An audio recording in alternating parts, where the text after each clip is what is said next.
प्यारे बच्चों, company accounts की जान है शेयर कैपिटल। और शेयर कैपिटल का मीनिंग थ्योरेटिकली हम ऑलरेडी डिस्कस कर चुके हैं। क्या है शेयर कैपिटल?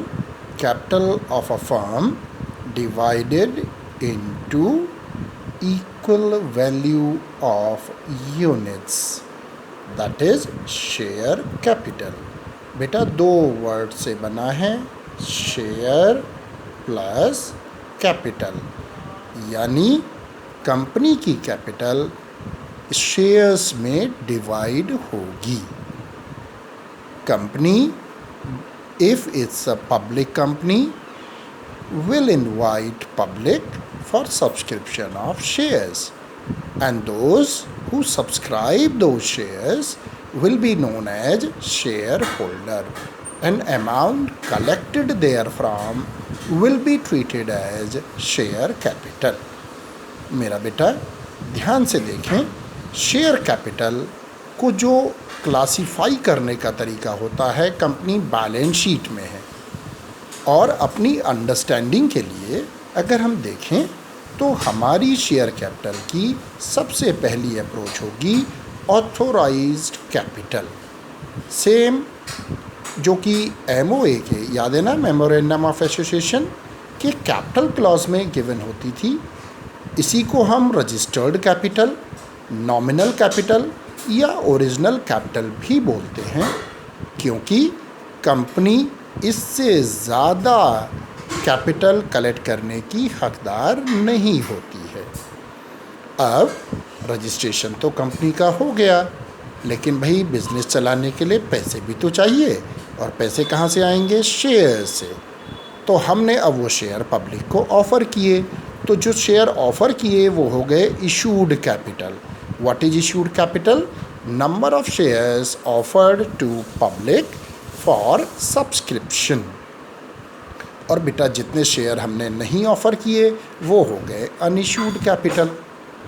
अब इसी कहानी में आगे बढ़े तो हमने जितने ऑफ़र कर दिए, क्या ज़रूरी है पब्लिक वो सारे शेयर्स ले ले? नहीं।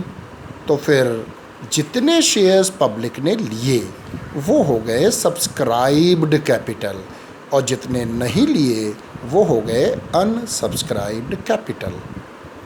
अब अगर हम मान के चलें कि शेयर की ओरिजिनल वैल्यू हमने 10 रुपये का शेयर रखी थी, लेकिन ये तो कंपनी के ऊपर है, प्रमोटर्स के ऊपर है, वो कितनी अमाउंट इनिशियली मांगना चाहते हैं।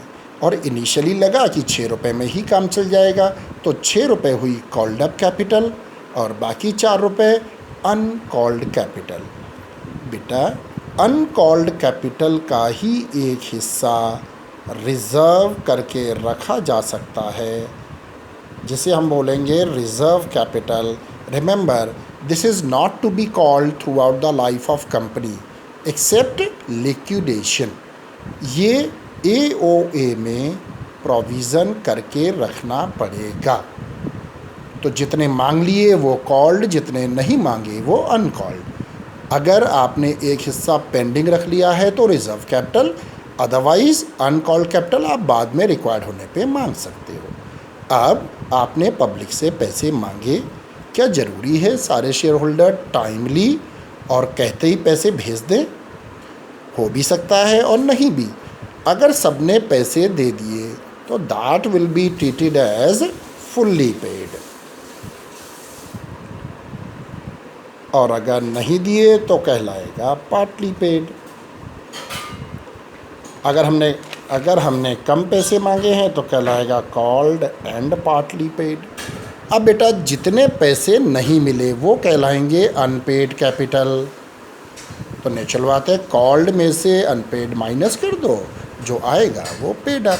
अगर इसी को इक्वेशन फॉर्म में देखें, IC can be less than AC, equal to AC, but can not be greater than AC. भैया कॉमन सेंस है, ज़्यादा शेयर कैसे ऑफर कर दोगे भाई?